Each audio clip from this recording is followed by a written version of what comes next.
I'll repeat again. There is a C-terminal, there is a DNA template strand. That DNA template strand, with the help of RNA polymerase, it is synthesizing an mRNA. This RNA polymerase has a C-terminal domain, which is mostly responsible for your RNA processing as well as termination of transcription. To this C-terminal domain, two proteins come and bind, that is SR proteins, which are rich in serine and arginine, and RNA recognition motif, or RRM. Now these two proteins which are bound to CTD, they get phosphorylated. When they get phosphorylated, they attract exonic splicing enhancers. Okay, these are also proteins which are being recruited by the SR and RRM. When these exonic splicing enhancers come and bind to them, they will again recruit another group of proteins called as SM proteins. There are 7 different types of SM proteins: B, D1, D2, D3, E, F, and G. Okay, 7 different types of proteins. These proteins will bind to a consensus sequence AA, UU, UGU, GG. Where is this sequence present? This sequence is present on snRNAs. So these snRNAs mostly we require U1, U2, U4, U5, and U6. These are like a single unit. Okay, these are different, but they work as a single domain. Mostly U5 is having that consensus sequence, but that is bound with U6. U6 is bound with U4. U4 is coordinately bound with U1 and U2. Okay, so this is our snRNA. To this snRNA,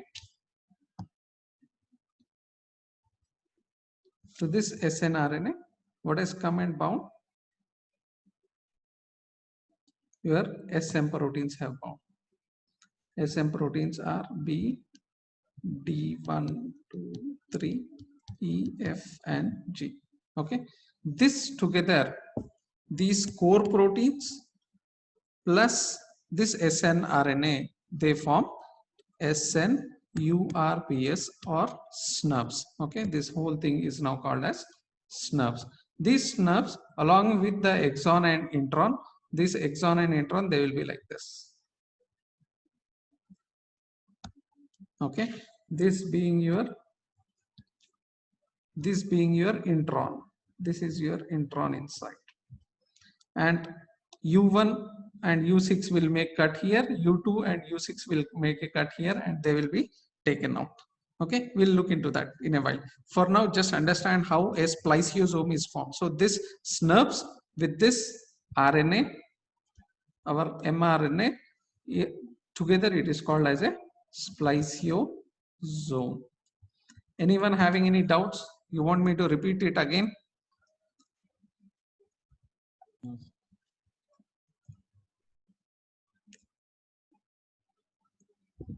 Are we connected? Yes, sir. Okay. Yes, sir. I know it's complicated, but you need to know the pathway.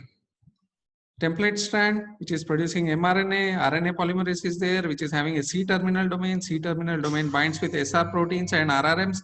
RRMs get phosphorylated. They call in exonic splicing enhancers, which will recruit SM proteins. SM proteins will bind to a consensus sequence, which is present on snRNAs, and snRNAs U1 with U6 and U2 with U6. These are the scissors. I don't know how to draw scissor, but I'll try. Okay, this is your scissor, right? This is your scissor. This one is U6, U6. This one is U1, U2. Okay, these are the ones which act like scissors. All right, so we'll see in a while. So this is how a spliceosome is formed. Next, how is this spliceosome getting attached? Now here,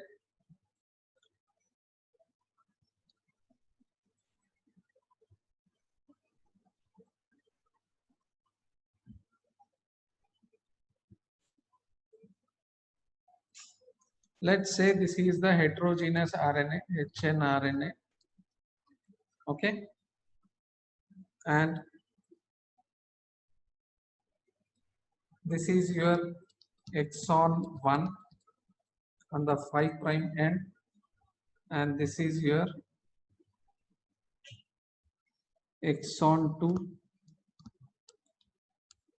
on the 3 prime end. Okay. Now in between this,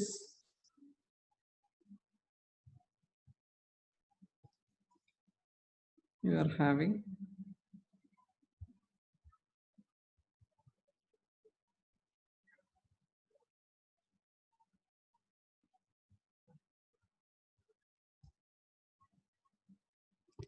your intron like this. This is your intron. Now I'll simplify this diagram.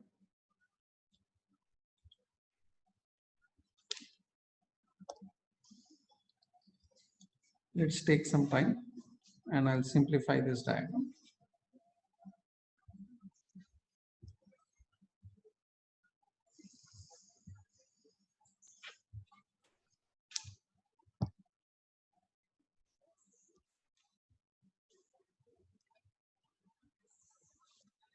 So this is your exon 1, exon 2. This is your intron in between. All right. This is the 5 prime end. This is the 3 prime end. Okay. This is our continuous RNA. Now, if we look at as different parts, exons and introns are different parts. If this is the 5 prime part of exon, this will be its 3 prime part. Okay. This will be the 5 prime part of intron, and this will be the 3 point part of intron. This will be the 5 prime end of exon 2, and this will be the 3 prime end of exon 2. Okay. All right. Now every intron has sequences or has GU at its 5 prime end and AG at its 3 prime end. Every intron has a GU at its 5 prime end and an AG at its 3 prime end. Why are these sequences important? Because these are the ones which are recognized by, on the 5 prime end, it is recognized and identified or matched with U1. Okay. And on the 3 prime end, it is matched with U2. U2 will bind with these two. Okay. Now, between these two, we are having two more proteins, that is U4 and U6. U4 and U6, and another protein, that is U5, which is having your consensus sequence AA, UUU, GUG. Who is coming and binding to this GUG? Who is coming and binding to this GUG? Yes, SM proteins are coming and binding. SM. Yes, B1, sorry, B, D1, 2, 3, then E, F, and G. Okay, now our spliceosome is complete.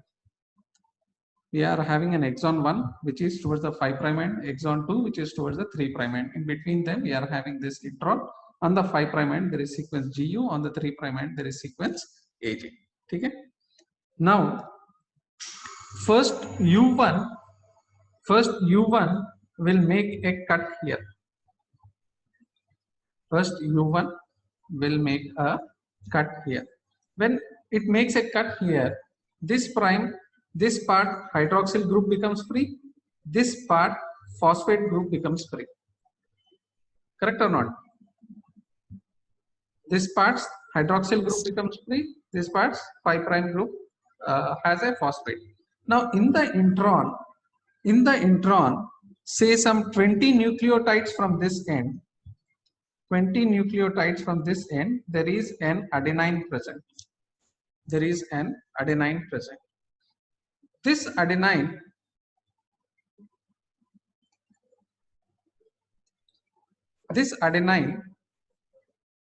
it is bonded with others. Let's say G, C, U, C, G, T, sorry, U, G, like that. Now this A, it is bound with this C, with the help of 3' to 5' phosphodiester bond. Correct or not? 3' to 5' phosphodiester bond. Like our normal DNA, all nucleotides, they are bound with 3' to 5' phosphodiester bond.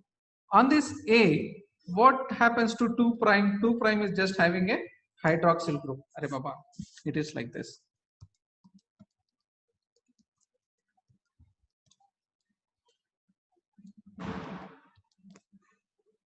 Okay, this was your C5, this is your C3, right? So C3 is bound, C5, it is bound with another phosphate, another nucleotide, 3', another phosphate, another nucleotide, correct? This is your adenine. This C2, either OH group khali hai, okay? To this OH group, this 5' phosphate will come and bind. So this, after cleavage, this end is free. This end is free. So what happens? This will come and bind with this A to the second hydroxyl group. Here it will come and bind.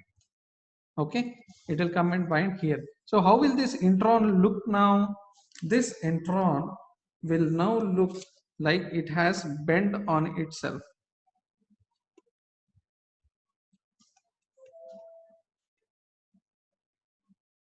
Correct, ये उसका 3' and था, यहाँ पे ए था, ए के 2' hydroxyl group पे ये 5' phosphate has come and attached.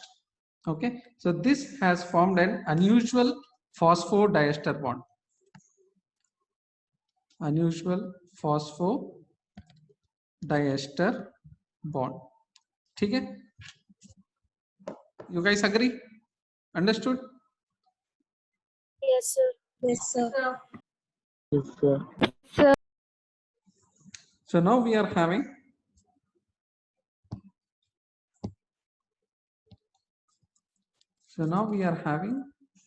two exons, exon 1, exon 2. ये इसका 3' end, here hydroxyl group is free, this is its 5' end, this is its 5' end, this is its 3' end. ठीक है? Now this has become like this. The A, this is its 3' end, this is its 5' phosphate group. ठीक है? Now what happens is, this hydroxyl group which is free, will make a bond here at this 5' end with the phosphate group. This occurs simultaneously with U2 and U6 cutting this part. You have seen that U2 and U6 are scissors, U1 and U6 are scissors. So with the help of that, this end is cut and this 3' hydroxyl group will come and attach with the, with this phosphate group. So now what happens is,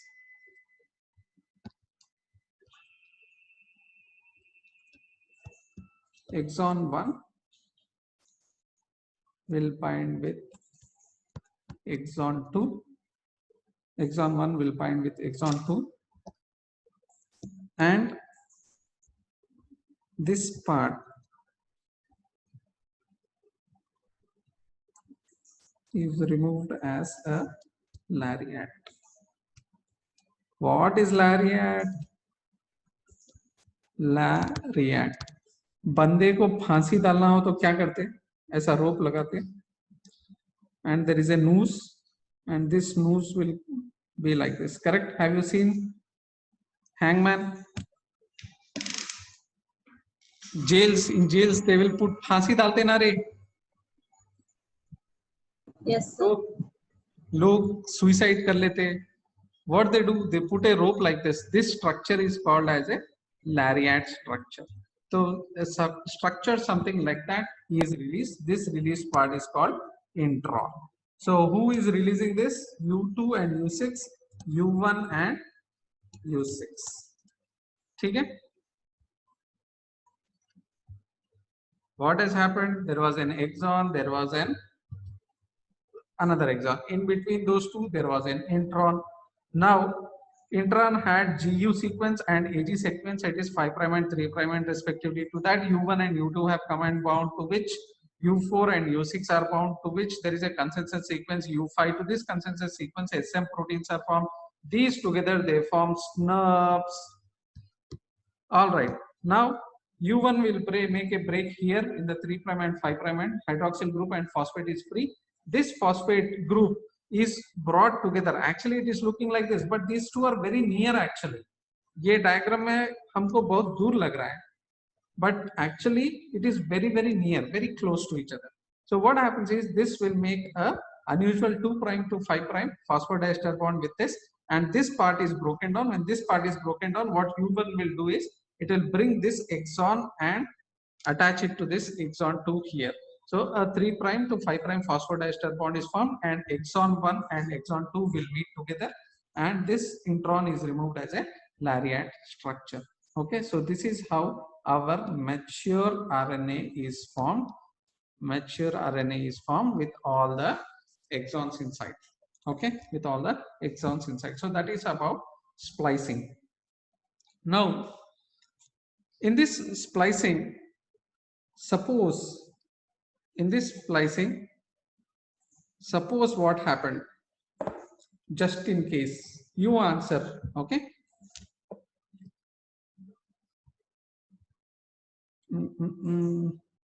Okay, black I will use. Suppose GU there is a mutation here. Okay, GU there is a mutation. What will happen to the protein? What protein I am talking about? This mRNA, it will go outside on the ribosomes. It will create a protein by translation. तब क्या हो रहा? Now, when there is a mutation in the splice site, तो हुआ क्या? What will happen to the protein?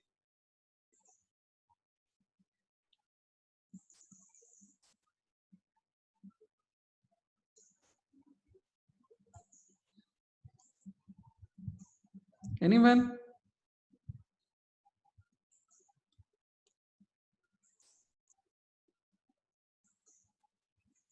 Are we connected?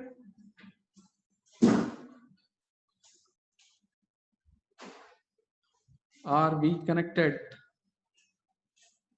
Yes, Yes, sir. sir. Acha. Yes, sir. See, Yes. if there is a mutation in this G or U, if there is a mutation in this, what will happen? U1 will not come and bind to it, correct? If Yes, sir. U1 will not bind to it, what will happen? Splicing will not occur. Splicing will not occur. A complete mRNA may not be formed, or an mRNA with a intervening intron is formed. Now, your translation mechanism, suppose this is the mRNA, okay, and splicing has not occurred of one part, and this much part of intron is left. Okay, this much part of intron is left. Now what will happen? The ribosomes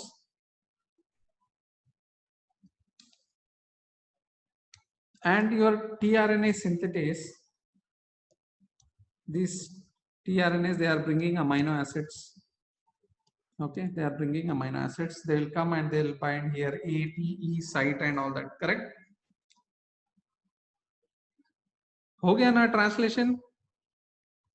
Yes, sir. Okay. Yes, sir. APE site, ठीक है. This site it will not differentiate between exon and intron. Will it differentiate? No, it will not differentiate. So what it will do? It will continuously read. It will continuously read and it will continuously produce a abnormal protein. It will continuously produce a abnormal protein. समझ गए? This intron also now becomes a coding region, which was waste earlier. Earlier it was waste. It had nothing to do. Exon 1, exon 2 मिलके एक protein बना रहे थे. But because now intron has come in between and translation mechanism has taken it into consideration, it has made an abnormal and long protein. Abnormal and long protein molecule, longer than usual. ठीक है? Okay. So if the mutation occurs here, most of the mutations occur here or here. Sometimes mutations may occur at this 3' or 5' end of exons also. Doesn't matter. Okay. But if mutations are occurring at the splice site, there is an abnormal and long protein present. Especially we are having examples like your beta thalassemia. These can occur because of splice site mutations. Splice site mutations. They prepare an abnormal and long protein which may not be non-functional. All right. Now, splicing can also be of two different types. One is alternative splicing.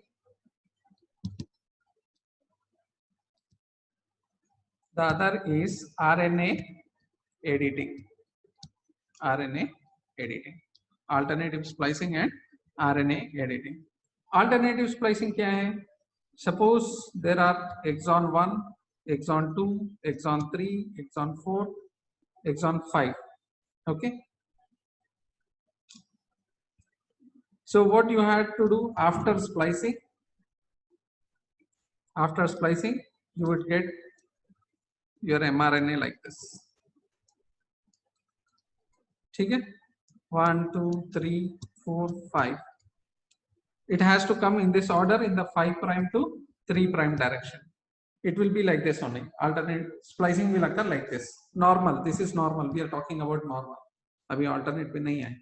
Suppose sometimes what happens is the cell will skip this or anyone. It will lose the pattern.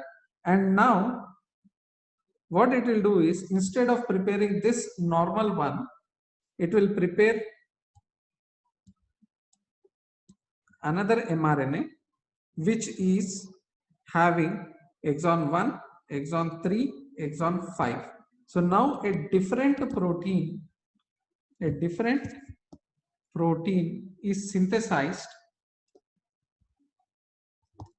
from same mRNA. From same mRNA. The exons have also been removed with the introns. An exon has also been removed with the intron. So when this occurs, what will happen to the length of the protein? Decrease. Yes. Length of the protein will decrease. Here what will happen to the length? Increase. Increase. Okay. So alternate splicing will produce smaller and a completely different protein. Okay. Coming to RNA editing. What is RNA editing is? Suppose your RNA is made up of 100 nucleotides. 100 nucleotides. Regardless of introns and exons, if a part of it is removed and only a part of it becomes functional, this is your functional mRNA and this will code for a protein. This full mRNA will also code for a protein. This full mRNA, it will code for a protein, and sometimes say here 60 nucleotides are removed. a 60 nucleotide is removed and only a 40 nucleotide of mRNA is present, this will also code for a protein. Okay, this we see in our lipoproteins. Lipoproteins, have I taken you the class? Rich people, small people, rich girlfriend, poor girlfriend. You remember that class? I didn't take it for you. Yes, sir. Gohan sir. Huh? Gohan sir took the Class. Who answer took the class? Okay. Anyway, so there are two apolipoproteins. One is ApoB100. ठीक है? B40. और एक है ApoB B48. 48. ApoB48 is present in chylomicrons. Xylem. Poor people. B48, small, only 48. Earlier it is total is 100. So this protein that codes for is ApoB100. This which it codes for is ApoB48. Okay, why this is occurring? Because there is an enzyme called as RNA editase or RNA editing enzyme. This RNA editing enzyme will remove the 52 nucleotide part and it will code for ApoB48 instead of ApoB100. Okay, where is ApoB100 present? HDL, VLDL, LDL, HDL it is present? No, it is not present. No, sir. LDL, VLDL and IDL. Okay, all these places ApoB100 is present. Where is it formed from? It is formed from RNA of ApoB protein only, but this is a full protein, whereas ApoB48 is a small protein. This enzyme is present only inside the intestinal cells. That is why intestinal cells or chylomicrons will end up with ApoB48. Okay, so that is about our alternative splicing and RNA editing. So that was total about processing of mRNA. Three things we have seen. What are those three things? Capping, tailing, and splicing. All right. Now let us come to another type of RNA that is called as ribosomal RNA.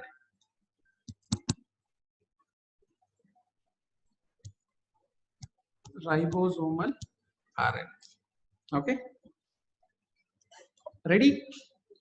So what are the ribosomes made up of?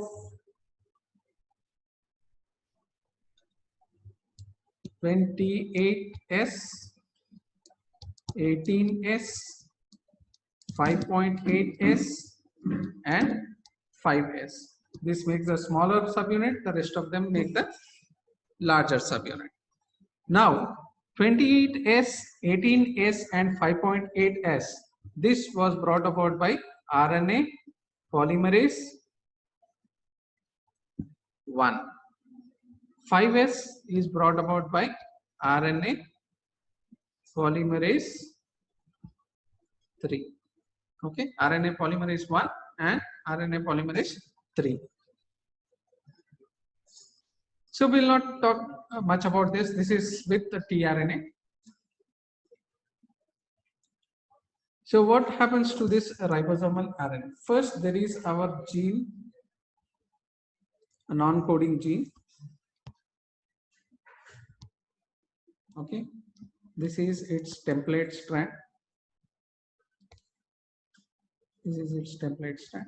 This non-coding gene or template strand, it has produced a transcript. It has produced a transcript. This transcript is in the 5' to 3' end. Okay, this has produced a transcript. Now, this transcript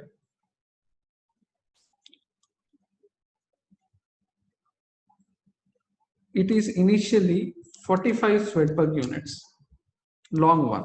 It is initially 45 Swedberg units or long one. This is having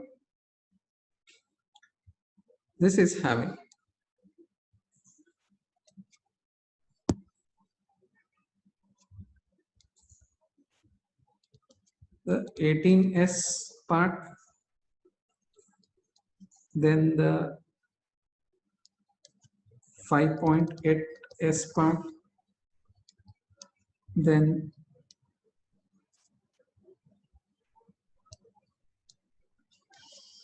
the 28S part. Okay.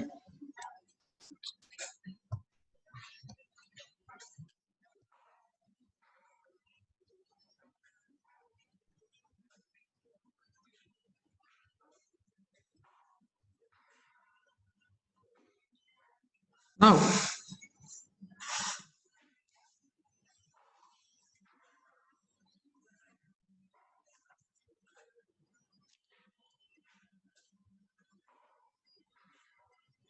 so who is transcribing this? That is RNA polymerase 1. Okay, RNA polymerase 1 is the one which is synthesizing this. Now, this primary transcript or pri-RNA is further cleaved by two RNase enzymes, RNase 3 and RNase D. RNase 3 will cleave the segments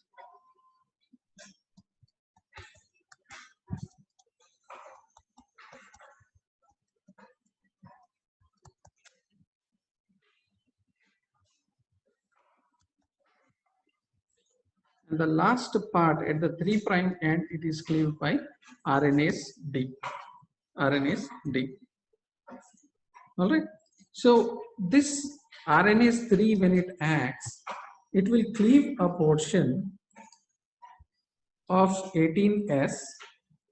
This is 18S with some part which is non-coding also. These are non-coding parts. The one in blue are non-coding. Okay. 18S is the one which forms the ribosome.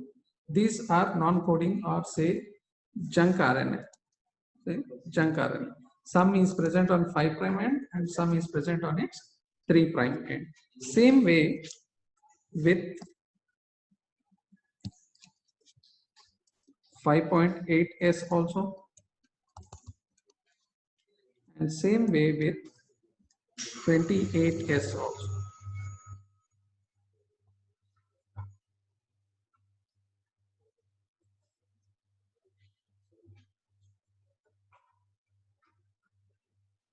Okay. Same way with 28S also. Now, this has a 5' and 3' and 5' and 3'. This is called as a pre-RNA. This is called as a pre-RNA. Who is doing this work? Conversion from RNA polymerase to or pri-RNA to pre-RNA. It is the RNase 3 and RNase D. These two are doing the job. Now, for these two to do their job, they require special type of RNAs called as small nucleolar RNAs, also called as SNORNAs, also called as SNORNAs. Okay. Earlier we have seen snRNAs. We have seen snRNAs. We have seen microRNA. We have seen small interfering RNA. Here there is another type of RNA called as SNORNAs or SNORNAs. Okay. Now, what do these SNORNAs do? These SNORNAs basically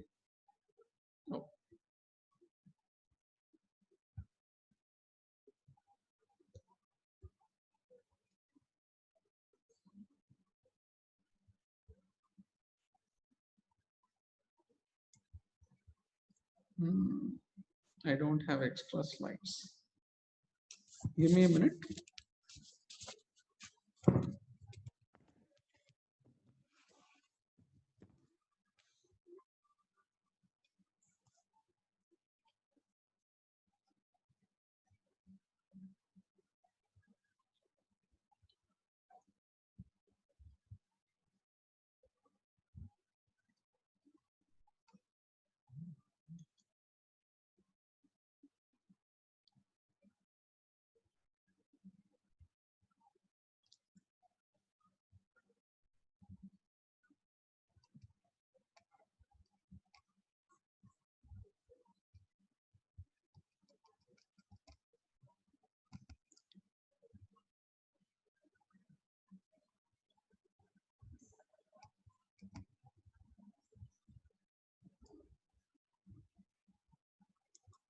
ठीक है, are you guys still with me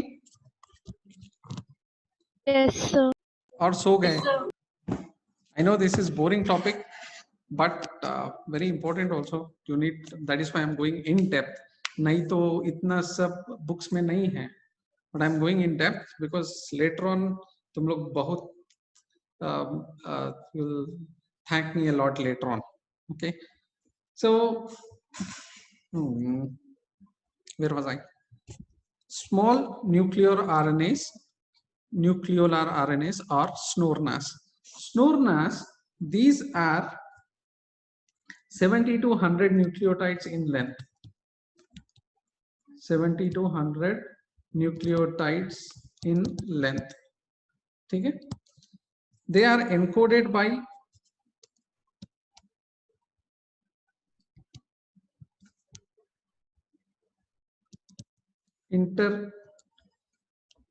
or they are encoded by introns of structural genes. They don't come from the main coding part. What is their importance? Is they have 10 to 21 nucleotide complementary sequence. Complementary sequence to what? To O methylation sites. To O methylation sites. अब methylation site किधर से आ गया इसमें? What is the importance of this methylation site? What is the importance of this methylation site? For this RNase 3 and RNase D to act, it acts at places where there is methylation. Where there is methylation. Where there is methylation. Where there is methylation. Okay. This RNA, before it gets processed from pre-RNA to pre-RNA, it needs to get methylated and identified. This methylation and identification, it is done by these SNORNAs. What these SNORNAs do is, these SNORNAs, suppose this is the mRNA, this is the primary transcript, pri-RNA. Okay, this is the pri-RNA, and it has to make cut here, it has to make cut here, it has to make cut here. Okay, so what happens is, these SNORNAs, they have complementary sequences which will come and bind with this. Complementary sequences which will come and bind with this. Okay, what are these? These are our SNORNAs.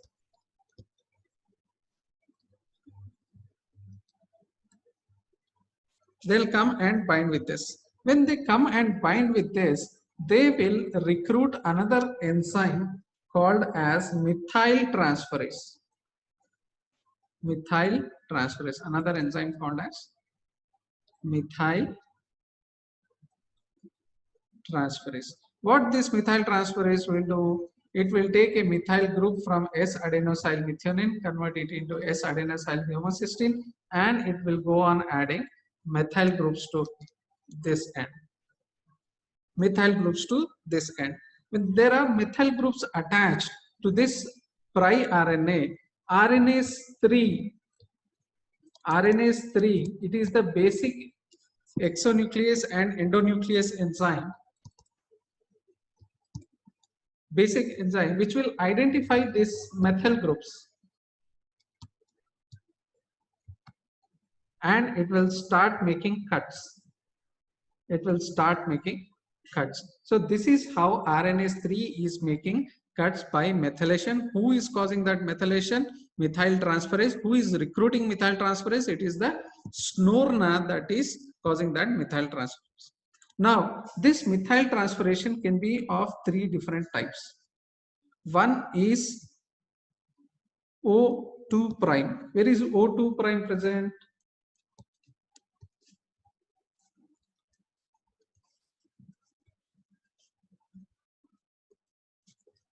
C5, C3, C2. Okay, this one, O2 prime. Now here 2 prime, this is the 2 prime. Instead of OH, you remove this OH and you attach a methyl group here. Okay, this becomes O2 methylation. So there will be O2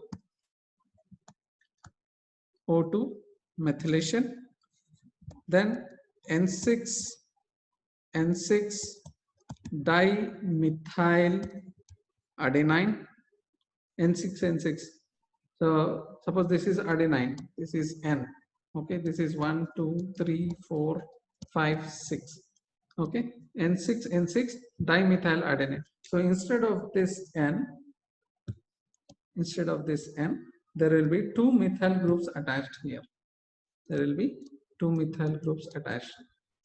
N6 dimethyl adenine, or another 2 methyl guanine can also be present. 2 methyl guanine can also be present. So these different kinds of methylation are identified by RNase 3 and RNase D. And it will bring about cuts inside the pri-RNA, and this pri-RNA will now get converted to pre-RNA. Anybody, any doubts in this?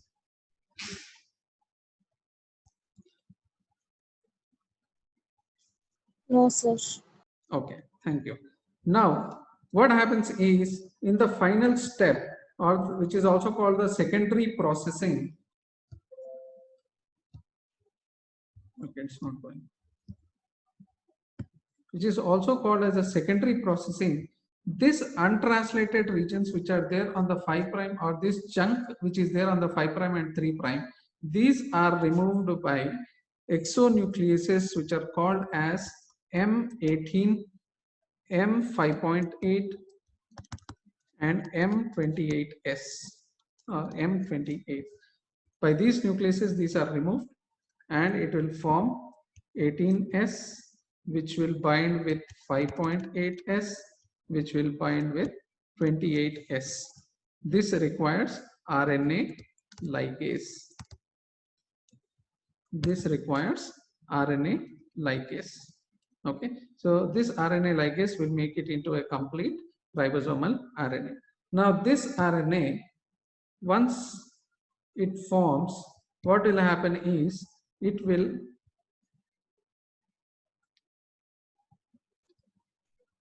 is surrounded by proteins. It is surrounded by proteins and it will form a 60S subunit. Okay.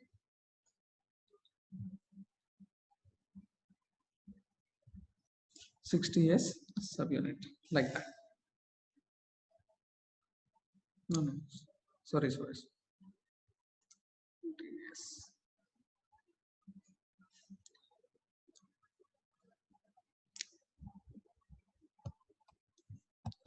18S will form separately.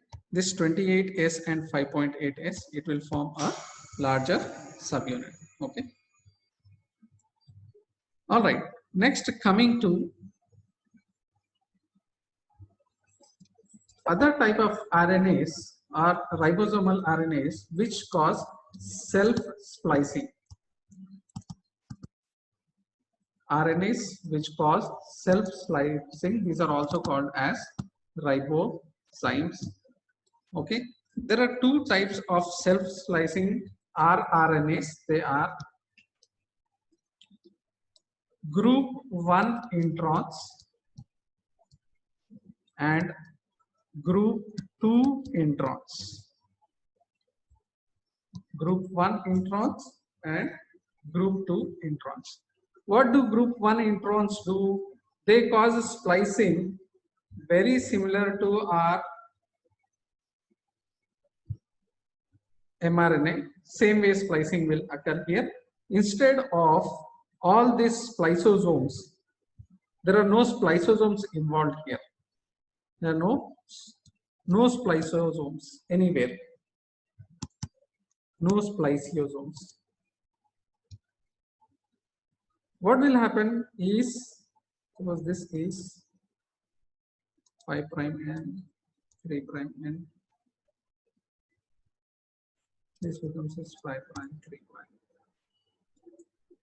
5 prime 3 prime. Exon 1 and exon 2, and this is the intron. What happens is an external G, an external guanine from GTP, this will come and bind with the 5 prime end here, and this 3 prime hydroxyl group will become free. This 3 prime hydroxyl group will. Who is doing this? This RNA itself is doing self. Once there is G surrounding it, it will come and bind with 5, and this will loosen it.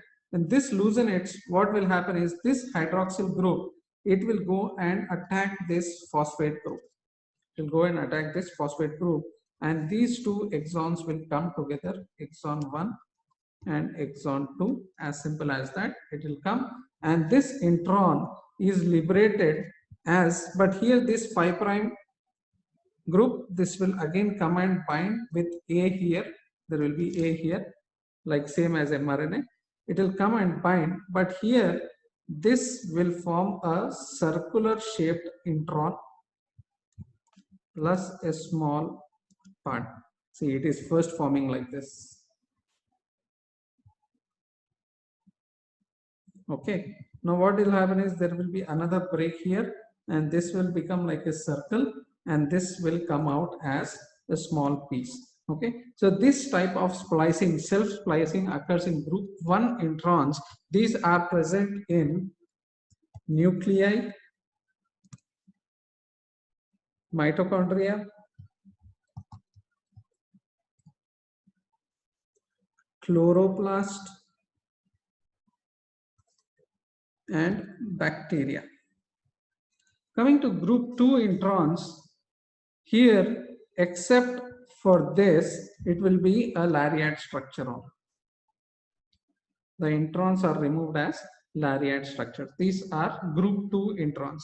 They are present in mitochondria and chloroplast. They are present in mitochondria and chloroplast of fungi and plants. Mitochondria and chloroplast of fungi and plants. So what do you need to know about ribosomal RNA? rRNA, it is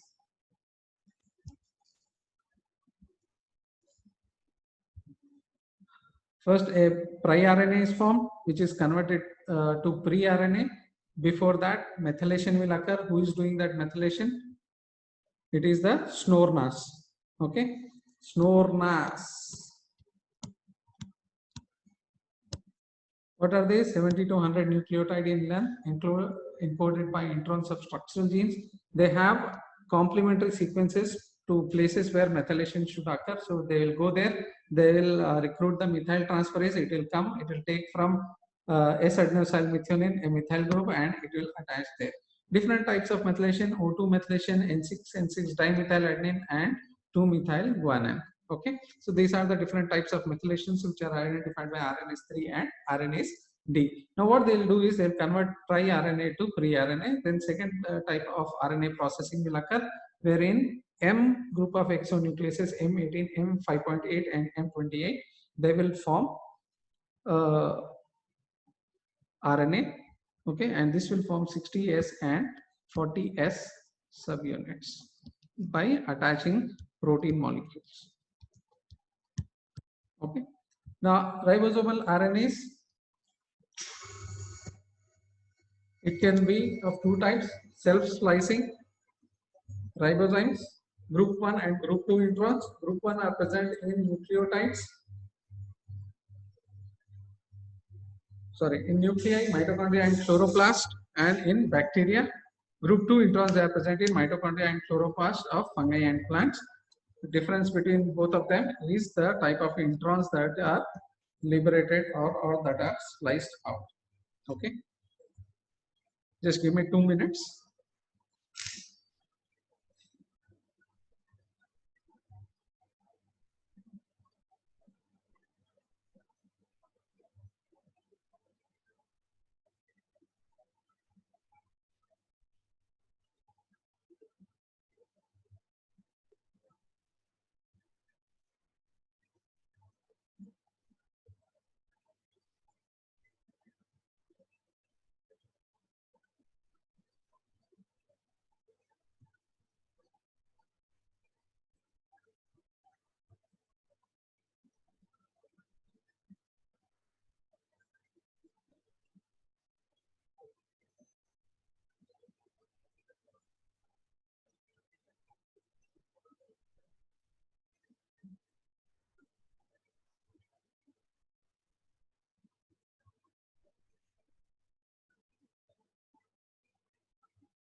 All right.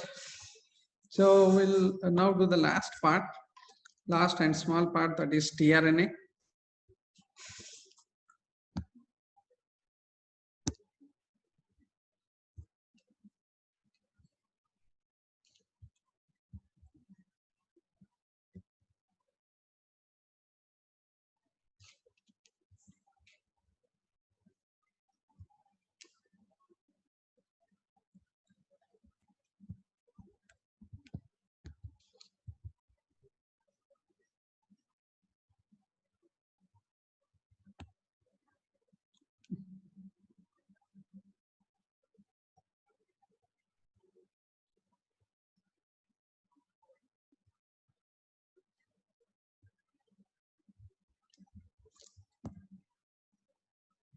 What happened?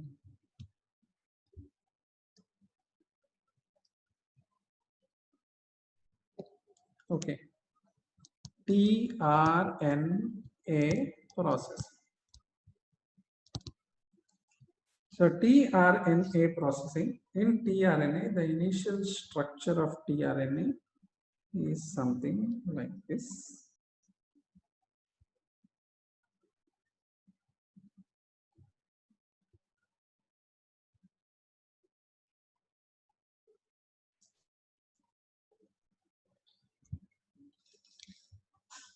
Okay, so this 3' end has UU 3' end, and this was 5' end. This was your anti-codon arm. This was your D arm, T C arm. Okay, so what are the things that are occurring in this? First one, a 19 nucleotide 5' terminal sequence is removed from here to here. Okay, this entire sequence is removed. 19 nucleotide sequence is excised by RNase D. Is RNase P, not D. RNase P. Now, after that, a 14 nucleotide intron is spliced off. 14 nucleotide intron is spliced off by ATP dependent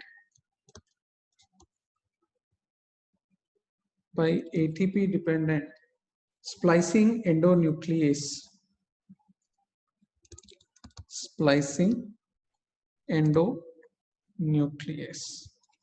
Now, after splicing, these two ends are joined together. These two ends are joined together by RNA ligase. These two ends are joined together by RNA ligase. Then on the 3' end, these two are removed by RNase D. RNase D will remove these two, and instead of these two, CCA is attached by nucleotidyl transferase.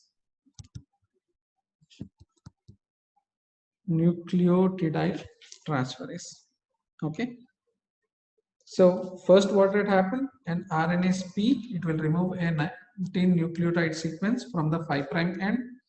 Then an ATP dependent splicing endonuclease and RNA ligase will remove a 14 nucleotide intron.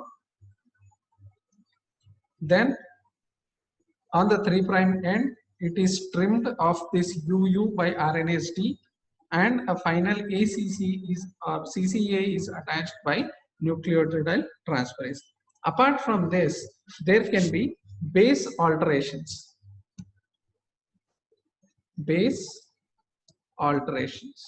Okay, so this is your one. This is the second modification. This is the third. This is the fourth, and fifth modification is base alterations. What base alterations can occur in adenine?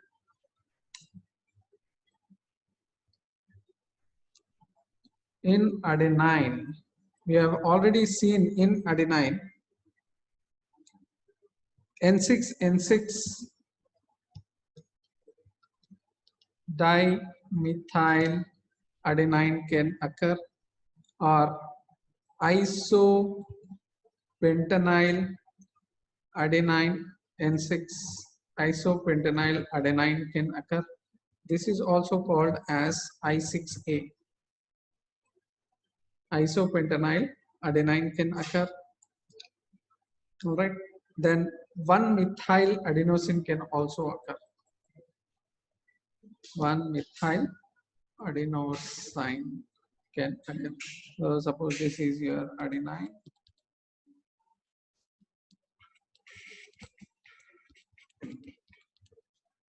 Okay. 2 methyl groups, if they come, it becomes N6 dimethyl. Instead of these 2 methyl, if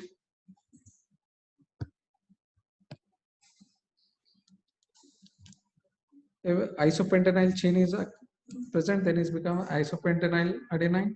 Then here, if a methyl group is attached, then it becomes 1-methyl adenine or adenosine. Okay, this is also, you can write it as M1A. Next, guanine, what can occur? In guanine also, we will have N6 dimethyl guanine. We will have N2 methyl guanosine or N2 methyl guanosine. Then 2' methyl guanosine. 2' methyl guanosine can occur. Next, coming to cytosine. Cytosine, we have 5-methyl cytosine, 5C. Then uracil, we have dihydrouridine and pseudouridine. You remember structure of uracil? This was the structure of uracil, and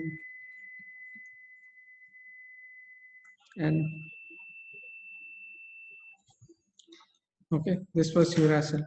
So in dehydrouracil, you remove this group, it becomes dehydrouracil. And if a nitrogen comes here and a carbon is here, then it becomes pseudouridine. Not required for you to remember, just I'm telling you the difference. What is pseudouridine and uridine, what is exactly happening. So either oxidation or deoxidation, amination, deamination, only those steps will occur and base alterations will occur. So these are the base alterations that are occurring inside the tRNA. So this is how tRNA is processed. First step, 19 nucleotide branch is removed by RNase P. Then ATP dependent splicing endonuclease will remove a RNA ligase. An RNA ligase will remove a 14 nucleotide intron. Then we will have RNase D, which will remove the terminal UU from 3' end. A nucleotidyl transferase will put a CCA at the 3' end. Then there are base alterations in adenine, guanine, cytosine, and uracil. Okay, so that completes our RNA post-transcriptional modifications of RNA. Okay. So tomorrow we'll start with gene regulation. Tomorrow 2 to 4. 2 to 4. Please have your lunch beforehand. Don't tell me to start at 3 o'clock. Okay? Okay? Yes, sir. Yes. Very boring and tiring class, no? Yes, sir. I miss my classroom teaching. Okay, chalo, theek hai. Anyways, I did my best. I hope you understood all the processes. Sir, please share this recording. Yeah? Sir, share this recording. क्यों तुम लोग नींद में हो क्या अभी? For references again, sir. अच्छा ठीक है, okay, I will put it on YouTube, ठीक है। टेलिंग में वो क्या बताए थे आप, वो 50 न्यूक्लियोटाइड बिफोर पॉली यू, और वो क्या था, क्या क्या 50 न्यूक्लियोटाइड का कुछ बताया था ना टेलिंग में, वो क्या था एक बार और बता दो। टेलिंग में? हाँ 50 न्यूक्लियोटाइड बिफोर पॉली यू में वो क्या होता है, क्लीवेज फैक्टर 1 और 2 का वाला बता दो। अच्छा हम्म, ये वाला,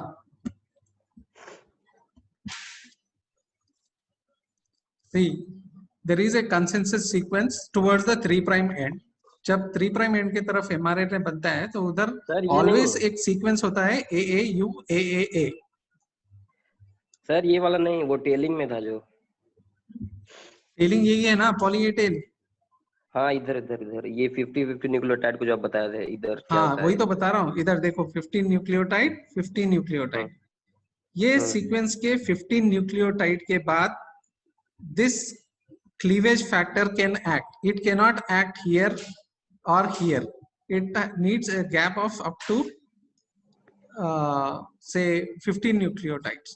ठीक है, तो यहाँ पे cleavage करता है CF1 and CF2. At this spot is up to 50 nucleotide before a U-rich region. In mRNA towards the tail, after this consensus sequence, after 70 or 65 to 70 sequences, there is a U-rich region.